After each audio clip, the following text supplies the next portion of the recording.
Bonjour à tous, je suis ravie de vous retrouver pour Mark & Strat. Comme chaque semaine, on va parler communication, publicité, digitale aussi, dernière campagne, dernières activations, dernières tendances également. On part chaque semaine à la rencontre des grands acteurs de ce secteur. Alors au programme aujourd'hui, TikTok Culture, c'est la 3e édition de l'étude de tendance sur cette plateforme qui est menée par Even.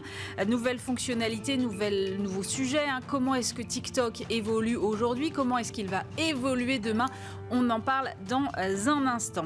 Un pied aux USA, un pied en France. C'est ainsi qu'Emmanuel Debuick a construit Adwanted Group, un build-up aujourd'hui incontournable dans l'industrie de la technologie publicitaire. Quelles sont aujourd'hui ses ambitions? Comment anime-t-il son groupe? On en parle dans En Agence aujourd'hui. Bienvenue dans Mark & Strat, c'est l'épisode 25. Pour commencer cette émission, j'ai le plaisir de recevoir Emmanuel Berne. Bonjour. Bonjour Aurélie. Vous êtes directeur des études chez Even. Vous venez régulièrement me voir avec des études. Et là, cette fois-ci, on s'intéresse à l'édition 2024 de TikTok Culture, qui évidemment s'intéresse aux tendances sur ce réseau social. J'ai intitulé cette conversation TikTok 10 ans, l'âge de raison. Bon, en fait, c'est pas vraiment TikTok qui a 10 ans, c'est ça, Emmanuel, c'est Musical.ly finalement. C'est ça, c'est depuis 2014, Musical.ly a été... Enfin, en 2014, Musical.ly est sorti, donc ça fait 10 ans depuis la date de sortie de Musical.ly. Et comme Musical.ly, c'est l'ancêtre de TikTok, c'est vrai qu'on peut considérer que ce type de plateforme existe depuis une dizaine d'années. Mais TikTok, en tant que tel, la marque TikTok, c'est plutôt 2018 en France. Est-ce que aujourd'hui, on a quand même suffisamment de recul pour se dire que voilà, on arrive à un certain âge de la maturité de cette plateforme? Oui, bien sûr. On le voit de deux façons. D'une part, une maturité fonctionnelle. Le TikTok d'aujourd'hui reste quand même relativement stable en termes de fonctionnalité, même s'il y a des évolutions, j'espère qu'on en parlera. Ouais. Et l'autre point, c'est que l'audience continue de croître, mais le rythme de croissance diminue. Donc on voit bien qu'on arrive à une forme de plateau. Il faut dire qu'on arrive à des niveaux d'usage qui sont tellement importants qu'on ne peut plus non plus grossir autant qu'auparavant. J'ai l'impression qu'aujourd'hui, TikTok a pris un poids que je qualifierais presque de sociétal. C'est-à-dire qu'on n'est plus sur un truc réservé à des ados, à la marge. Ça fait débat dans l'opinion publique, dans la politique américaine. On a en parallèle un bras de fer avec Universal. Ça prend des proportions très fortes. Ça dit quelque chose quand même du poids de cette plateforme aujourd'hui, Emmanuel. Alors, complètement. Aujourd'hui, Musical.ly et TikTok est la plateforme dont on parle le plus dans les médias et qui fait le plus parler aussi les utilisateurs. On le perçoit aussi quand on scrolle nous-mêmes tous sur nos plateformes personnelles. On voit souvent sur d'autres plateformes que TikTok des contenus qui proviennent de TikTok. Et puis d'autre part, il y a un point qui est très important. TikTok reste une propriété d'un groupe chinois qui s'appelle ByteDance. Et donc c'est un levier de soft power qui a une force importante aux États-Unis et qui donc cristallise énormément de débats dans l'opinion publique. Qu'est-ce que ça représente en poids d'utilisateurs aujourd'hui en France, par exemple, versus un Instagram, un Facebook, que sais-je? Alors, en fonction des chiffres, en fonction des sources, on va avoir des chiffres un petit peu différents, pardon. Mais ce qu'il faut avoir à l'esprit, c'est que TikTok, pardon, je suis vraiment désolé, TikTok, c'est 28 millions d'utilisateurs en France, à peu près entre 27 et 28 millions d'utilisateurs. On reste quand même sur une population qui est plutôt jeune, là. On est à 37% d'utilisateurs qui sont entre 18 et 25 ans. Donc voilà, on a une audience qui est quand même relativement jeune. Les plus de 55 ans, c'est uniquement 8%. Donc voilà. Néanmoins, c'est une population qui s'élargit et qui vieillit aussi. Ça, c'est sûr. Parce qu'on l'a dit, TikTok existe depuis plusieurs années. Donc forcément, les utilisateurs vieillissent en même temps que la plateforme. Instagram reste un petit peu supérieur, voilà, clairement, et Facebook aussi, mais Musical.ly n'est plus un petit pousset, clairement. Il rentre dans la cour des grands, il fait partie des principales plateformes utilisées par les Français tous les jours. Et en termes de répartition homme-femme, c'est comment? Alors, ça a beaucoup évolué au démarrage, notamment de Musical.ly. On avait une population, une audience qui était très très féminisée, notamment entre des petites filles et des mamans qui faisaient des Musical.ly. Depuis l'émergence de TikTok et depuis surtout ces dernières années, toutes dernières années, on arrive à un rééquilibrage clair entre les hommes et les femmes. On est à 52% de femmes et 48% d'hommes. Ah ouais, donc c'est assez équilibré. En termes d'évolution, qu'est-ce qui vous a marqué là, sur la dernière année, par exemple, si on prend... Quand on a fait une étude, donc on fait depuis plusieurs années, on a commencé à s'intéresser à TikTok en 2019, juste après le lancement. On a fait une autre édition en 2022, et là c'est donc la 3e édition. Ce qui nous a marqué comme principales évolutions sur ces dernières années, 2 dernières années on va dire, c'est notamment la complexification et l'intensification des fonctionnalités qui sont liées au live sur TikTok. D'accord. Et notamment toutes les fonctionnalités qui sont liées aux cadeaux virtuels. Là, il y a vraiment eu des évolutions très fortes sur ce sujet-là, notamment en termes d'incitation au don et à la quête. Comment ça fonctionne? Parce qu'effectivement, quand vous dites compliqué, moi je trouve que c'est compliqué, mais je suis probablement trop vieille. Non, on va tous y arriver. Alors comment ça fonctionne? C'est vrai que c'est assez compliqué en fait. Objectivement, c'est complexe comme système.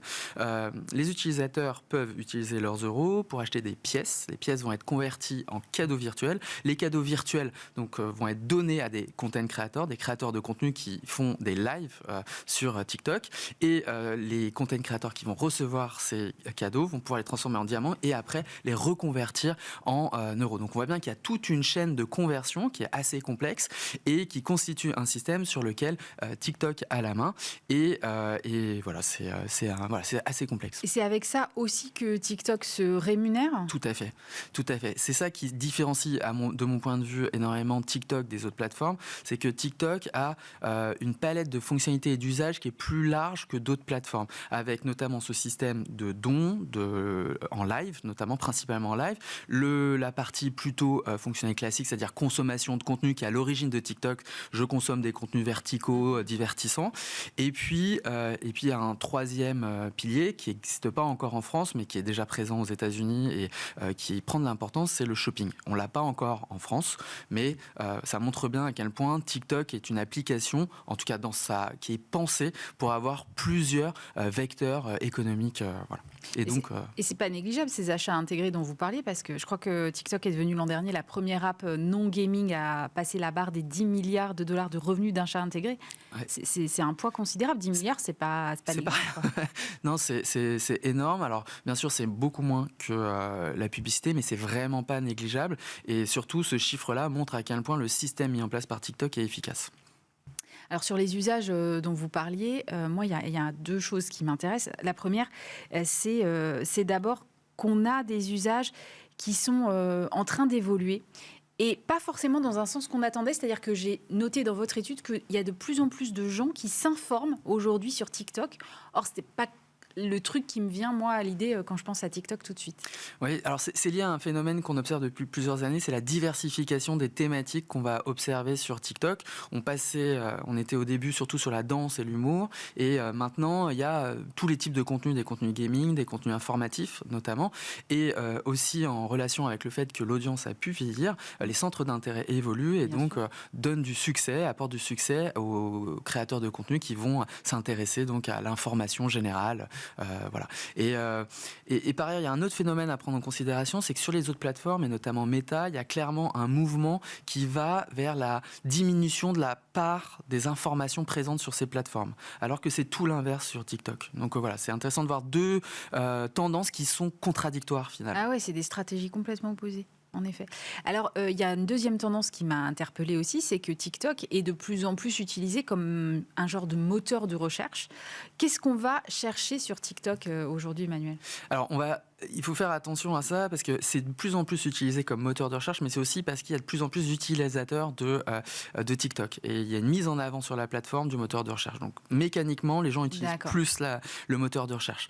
Après, et ça devient un moteur de recherche important dans les usages. Néanmoins, ça reste cantonné à certains types de recherches principalement, notamment des recherches qui sont liées, on le voit dans certaines études, à les recettes de cuisine, les do-it-yourself, et puis les tips divers et variés. Voilà, c'est ce genre de choses. Mais on ne fait pas des recherches, on va dire, pour les études. Vacances destination aussi, restaurant, ce genre de choses aussi. Mais ça reste quand même dans l'univers des loisirs. Voilà. Ok. Sur les évolutions à venir, est-ce que vous avez déjà des idées de tendance? Est-ce qu'il faut regarder peut-être du côté de l'Asie, évidemment? Oui, alors nous, on aime beaucoup regarder ce qui se passe sur la version chinoise de TikTok qui s'appelle Douyin pour essayer d'anticiper quelles sont les nouvelles fonctionnalités qui vont arriver sur TikTok. Et on a identifié 2 notamment. Une plus forte visibilité donnée aux commentaires. Là, d'un point de vue fonctionnel, on va donner plus de visibilité, c'est-à-dire que les commentaires vont s'afficher potentiellement sur les contenus vidéo. Ah oui, on sera plus obligé d'aller les chercher en bas comme on fait aujourd'hui. Plus besoin de cliquer. C'est une possibilité, hein, je suis pas médium, mais ça existe en Chine. Et la deuxième fonctionnalité intéressante, ou deuxième évolution intéressante, c'est la transformation de TikTok comme une plateforme de divertissement qui va s'adresser à tous les écrans. C'est ce qu'on voit en Chine. Il y a à la fois un côté contenu verticaux et un contenu côté horizontaux, notamment pour pouvoir regarder ces TikTok sur sa télévision. C'est un peu ce qu'on peut appeler une Netflixisation, pardon du terme horrible, de la plateforme pour devenir, on va dire, plus uniquement restreinte à une consommation sur mobile. Est-ce que ça va arriver ou pas ? En tout cas, on a des indices qui montrent que TikTok va inciter à la production de contenus verticaux, notamment pour des contenus type séries, ce genre de choses qui pourraient arriver un jour en Occident. Et tout à l'heure, vous me parliez du shopping. C'est une fonctionnalité qu'on pourrait voir arriver aussi, parce que j'imagine que ça va intéresser les marques. Ça, évidemment, on observe ça avec une très grande attention. Aujourd'hui, c'est disponible notamment en Grande-Bretagne et aux États-Unis. Il n'y a pas d'annonce sur l'arrivée française de cette fonctionnalité. Logiquement, ça peut arriver, mais avec TikTok, on ne sait jamais ce qui peut arriver. Donc l'avenir est incertain. Donc on va voir. Sur le comportement des marques aujourd'hui, comment est-ce qu'elles abordent TikTok ? Ça, c'est la grande transformation. Il y a du côté des utilisateurs qui ont augmenté leurs usages, mais ce qui a le plus augmenté, c'est la présence des marques. On l'a vu, on a observé, on a calculé une augmentation de 61% en un an, le volume de publicité qu'on pouvait observer sur TikTok. Donc c'est quand même c'est considérable. Voilà, les marques sont vraiment en train d'investir TikTok, et en tant qu'agence, on le voit, nous on commençait il y a 2 ans. Aujourd'hui, toutes les marques ont envie d'être présentes sur TikTok. C'est une publicité qui prend quelle forme aujourd'hui ? Alors il y a plusieurs formes, mais on essaye le plus souvent de coller aux usages de la plateforme, et notamment en utilisant les différentes tendances et d'incarner les marques avec des content creators qui vont pouvoir prendre la parole au nom des marques et faire des petites vignettes vidéo qui vont créer de la proximité avec l'audience. Sur la question des sujets, quelles sont les thématiques qu'il va falloir surveiller, parce que ça va monter cette année-là ? Alors nous, il y a 2 thématiques principales qu'on a observées. Alors c'est pas, c'est dans l'ère du temps, c'est tout ce qui va être lié à l'intelligence artificielle, l'utilisation de l'intelligence artificielle pour modifier les contenus, pour créer des nouveaux types de contenus, notamment faire évoluer l'esthétique des contenus qu'on va faire, notamment quand on voit des avatars qui sont animés via l'intelligence artificielle qui dansent, ça pose la question de leur présence par rapport à des vrais danseurs. Voilà, il y a ce point-là. Et puis la deuxième tendance qui évolue, qui monte de façon un peu paradoxale, c'est finalement les contenus les plus authentiques possibles. On appelle ça les contenus notamment corps. Ils sont tellement corps, ils sont au cœur de l'authenticité, on va dire. C'est des contenus qui sont les plus authentiques possibles, où on se dévoile, où on essaye de créer un lien le plus direct et sans filtre finalement avec l'audience. C'est-à-dire parler directement à l'audience. C'est quelque chose qui existait sur YouTube, mais qui sur TikTok prend une part de plus en plus importante, et notamment en termes de format qui est verticalisé. Et ça, c'est nouveau. Y compris avec des thématiques pas gaies, je veux dire, on peut... Ça m'a frappé en fait, j'avais ce côté très positif de TikTok, là on rentre dans une autre phase, j'ai l'impression où... les contenus liés notamment à la santé mentale sont très présents auprès des audiences des Gen Z et génèrent d'énormes volumes de vues et beaucoup de créativité aussi. Il y a des rappeurs qui rappent sur les sujets de toxicité, de happy house... Allez voir, il y a énormément de thèmes. On a envie un peu de leur dire de débrancher leur portable, ça ira mieux, mais bon, c'est un autre débat.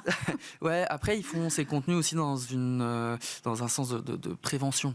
Donc c'est ça qui est intéressant, et c'est un sujet qui intéresse aussi beaucoup ces nouvelles audiences. Et c'est naturel de les voir émerger sur une plateforme comme TikTok. Merci beaucoup Emmanuel Berne. Je rappelle que vous êtes le directeur des études de Even et que vous venez de publier l'édition 2024 de TikTok Culture. On poursuit cette émission en compagnie d'Emmanuel Debuc. Bonjour. Bonjour. Vous êtes fondateur et CEO d'Adwanted Group. C'est un build-up d'une dizaine de boîtes aujourd'hui. D'abord, moi, j'aimerais comprendre comment est né ce groupe, en fait. D'un échec. Alors en fait, j'ai créé Adwanted il y a 12 ans. L'idée, c'était de faire une place de marché pour commercialiser de la publicité offline. Au moment où tout le monde allait vers le digital, je me suis dit, il y a peut-être quelque chose à faire, amener les outils électroniques pour aider les médias à commercialiser commercialiser la presse, la radio, la télé, où on faisait encore à l'ancienne. Et pour que ça fonctionne, il faut une masse critique d'utilisateurs. Et comme c'était compliqué à avoir une masse critique en allant toquer aux portes une par une, je me suis dit peut-être en faisant une acquisition, j'allais acquérir un portefeuille de clients ou de fournisseurs plus important d'un seul coup. Et c'est comme ça que j'ai commencé le build-up, parce que ça a bien fonctionné, ça nous a permis de commencer à développer le business. J'ai pris goût au M&A. Il y a des boîtes qui nous ont contactés en disant on aime bien ce que vous faites, on aimerait faire partie du groupe Advantid. Et puis, on a fait 7 acquisitions dans les 5 dernières années, au point de trouver plus d'intérêt à développer ces sociétés acquises que le projet initial qu'on a complètement arrêté parce qu'il n'arrivait toujours pas à gagner de l'argent. D'accord. Donc vous avez fait en fait ce qu'on appelle un pivot. On a fait un pivot. Alors c'était un pivot stratégique, mais dans la même industrie, puisque toutes les sociétés qu'on a rachetées, évidemment, travaillaient soit avec les mêmes clients qui peuvent être des agences médias ou les fournisseurs de publicité que sont les médias. Donc ça, c'est le point commun de toutes les sociétés. Vous êtes en train de me dire que le offline, finalement... Ça marche toujours. En fait, non, au contraire, parce que les sociétés qu'on a rachetées fournissent des logiciels pour les télés, pour les radios, pour les sociétés d'affichage. Et on va maintenant de plus en plus vers le digital, mais le cœur de mon activité, ça reste les médias dits offline. Comment vous qualifieriez la culture de votre groupe aujourd'hui ? Parce que quand on a des entités comme ça, qui sont un peu séparées, qui n'ont pas forcément la même histoire...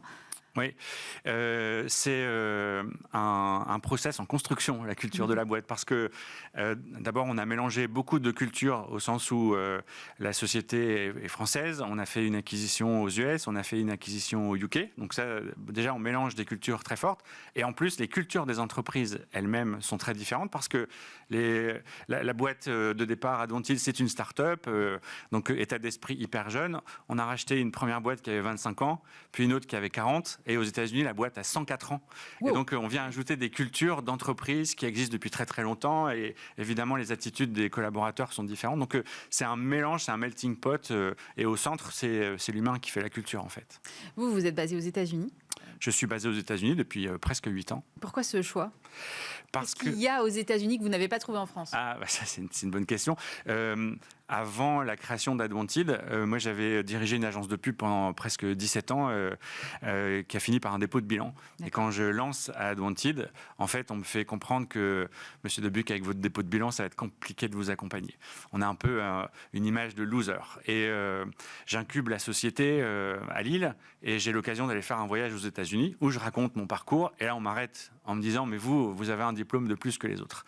Et en fait, la différence, c'est l'état d'esprit. J'ai fait toutes les acquisitions, y compris des acquisitions en France, depuis les États-Unis, parce qu'il y a une énergie, un état d'esprit qui consiste à dire ça va aller, t'inquiète pas, et puis si ça va pas, on va trouver une autre solution. Là où en France, on commençait pas du tout, ne serait-ce qu'à étudier le dossier. Et pourtant, je n'avais pas trouvé non plus d'investisseurs aux États-Unis. C'était simplement d'être transposé dans un univers où tout est possible et où l'échec n'est pas une fin. En fait. Exactement. L'échec, c'est une partie du parcours. Il y en a même qui disent si tu t'es pas planté, c'est que tu n'as pas essayé assez fort. Ouais. Et moi, ça me parlait beaucoup en tant qu'entrepreneur et ça m'a donné des ailes. Alors, l'une de vos dernières acquisitions en France, c'est Offre Média qui est devenue The Media Leader. Oui, tout à fait. Pourquoi ce choix de rachat ? C'était une opportunité. En fait, on a racheté une entreprise en Angleterre à peu près un an avant. Et cette entreprise avait parmi ses actifs l'équivalent de Offre Média. Et moi, je dis aux dirigeants, cette activité média, c'est pas vraiment notre cœur de métier puisqu'on fait du logiciel et de la data. Et ils ont réussi à me convaincre que, en fait, c'était un formidable outil pour animer le marché. Et j'étais depuis quelque temps en discussion avec le fondateur d'Offre Média à Paris. Et finalement, on fait le deal au UK. Et quelques mois plus tard, l'opportunité se présente de nouveau avec Offre Média. Et on a un vrai outil marketing aujourd'hui à notre disposition qui est formidable pour toucher nos clients. En fait, on interviewe les clients qui utilisent nos logiciels, on interviewe les utilisateurs de nos propres data. En fait, tout ça sert à faire fonctionner notre écosystème. C'est un levier d'acquisition aussi ? C'est un levier d'acquisition, absolument. c'est un beau levier d'image, c'est du B2B, ça nous permet de rayonner en faisant très attention à pas surutiliser notre propre média pour notre promotion, sinon ça manquerait un peu de partialité. On a 7 journalistes en France, au UK. On est en train de recruter une équipe aux États-Unis, donc des journalistes full-time qui bossent que pour nous. Donc on est vraiment sur le terrain pour fournir un contenu de qualité, et c'est ça notre guide. Avec une partie event, comme font beaucoup de médias aujourd'hui? Absolument. Quasiment pour moitié l'activité, ce que nous on appelle contenu, c'est pour moitié les newsletters et pour moitié des conférences. Même chose, on fait parler nos clients de leurs actualités, des nouveaux produits qu'ils lancent. On essaie surtout de faire attention à ce que les conférences ne soient pas des tribunes commerciales, parce que sinon les gens viennent une première fois et puis ils ne reviennent pas. Oui. On fait en sorte que quand quelqu'un vient sur scène, il littéralement apprenne quelque chose à l'audience qui vient écouter. Quels sont vos prochains projets d'acquisition? Parce que j'imagine que vous en avez déjà une dizaine, vous n'allez pas forcément vous arrêter là. Non, j'ai encore plein d'années avant la retraite, on en a plein. En fait, ce rythme d'acquisition fait que on nous contacte et il ne se passe pas une seule semaine sans que je reçoive un dossier d'une entreprise qui souhaiterait faire partie du groupe ou qui a besoin de s'adosser parce qu'ils sont trop petits et d'atteindre la taille supplémentaire aux suivantes, c'est trop compliqué. Aujourd'hui, on a un business, comme je disais, logiciel, c'est le plus gros. 60% de notre activité, c'est du logiciel. C'est principalement en France et au UK. Et on voit une opportunité phénoménale d'apporter ce business logiciel aux États-Unis. Mais aux États-Unis, on fait de la data, on est un peu trop petit. Donc la prochaine acquisition, c'est une grosse opération aux États-Unis pour qu'on ait une taille plus importante pour supporter l'activité logicielle. Ensuite, on veut continuer de se développer en Europe. On va annoncer une acquisition en Belgique d'ici quelques semaines. Et on travaille avec des entreprises en Allemagne. Parce qu'on est numéro 1 en France, on est numéro 1 en UK sur nos métiers. Et en étant présent en Allemagne, qui est le 3e plus gros marché de la pub en Europe, là, on pourra avoir une taille critique pour continuer à se développer sans avoir nécessairement besoin d'ouvrir des bureaux dans tous les pays. Pour atteindre cette taille critique aux États-Unis, vous allez faire l'acquisition d'une boîte qui sera plus grosse que vous ? Probablement. Elle sera en tout cas plus grosse que nous aux États-Unis. Aujourd'hui, en fait, chaque acquisition nous a fait doubler de taille. Et là, en allant aux États-Unis, compte tenu de notre expérience dans les acquisitions, on est de plus en plus exigeant. Et donc, c'est une entreprise qui peut être plus grosse en valo, ça peut être une entreprise plus grosse en chiffre d'affaires, il y a pas mal de critères. Et puis, on a surtout plus peur, parce qu'en fait, la difficulté, c'est l'intégration. En réalité, acheter une entreprise, c'est pas compliqué. Sur le papier, on arrive toujours à trouver les synergies. Après, c'est quand on est face aux vrais gens que ça commence vraiment. Et là, on a mis en place un certain nombre de process. La culture d'entreprise, elle est hyper importante. Je passe beaucoup de temps pendant les due diligence à discuter avec les dirigeants. Et je me demande toujours si j'irai en week-end avec eux, par exemple. Voilà, pour voir si on a de l'affinité, si c'est des gens avec qui j'ai envie d'échanger. Parce qu'on n'est pas des cost killers, on ne rachète pas une boîte pour couper et faire beaucoup d'argent. On crée un groupe industriel, et donc il faut que ça matche entre les personnes. C'est vraiment essentiel pour moi. Vous dites que ce n'est pas compliqué sur le papier, y compris en termes de financement, aujourd'hui ? L'expérience aide, c'est-à-dire qu'à chaque fois qu'on a fait une acquisition, on a gagné des points. La première fois que je fais une acquisition, j'ai pas d'argent, on arrive à faire quelque chose, résultat, on gagne la crédibilité d'une banque. Donc la fois d'après, il y a une banque qui nous accompagne et puis on arrive à lever un peu de fonds. Et comme toutes les acquisitions qu'on a faites se sont plutôt bien déroulées, on a gagné quelque part l'image d'une entreprise qui savait acquérir, transformer et développer. Donc c'est pas facile, mais la construction du groupe a conduit à ce qu'on soit aussi de plus en plus profitable. Et donc, plus on est profitable, plus on est gros, plus on intéresse des fonds. Et c'est un peu ça qui est en train d'arriver. Le tout, c'était d'y aller par étapes. La première acquisition, c'était un petit deal. Si on avait visé quelque chose de beaucoup plus gros, on ne l'aurait pas fait et rien ne se serait passé ensuite. Donc, on a appris sur le tas et maintenant, on fait des opérations un peu plus importantes. Dans vos dernières actualités, vous avez annoncé le lancement d'un observatoire de l'IA avec Kantar Media. Pourquoi ce lancement-là ? Bien parce que, en fait, il y a beaucoup de fantasmes autour de l'intelligence artificielle. Nous, on est au cœur de cet écosystème en fournissant d'un côté des logiciels et de la data. Et nous, on pense que dans les métiers des médias, c'est là où il va y avoir le plus de changements. Il y a plein d'idées, peut-être même trop. Et il n'y a pas forcément toujours les ressources financières pour s'attaquer à tous les projets.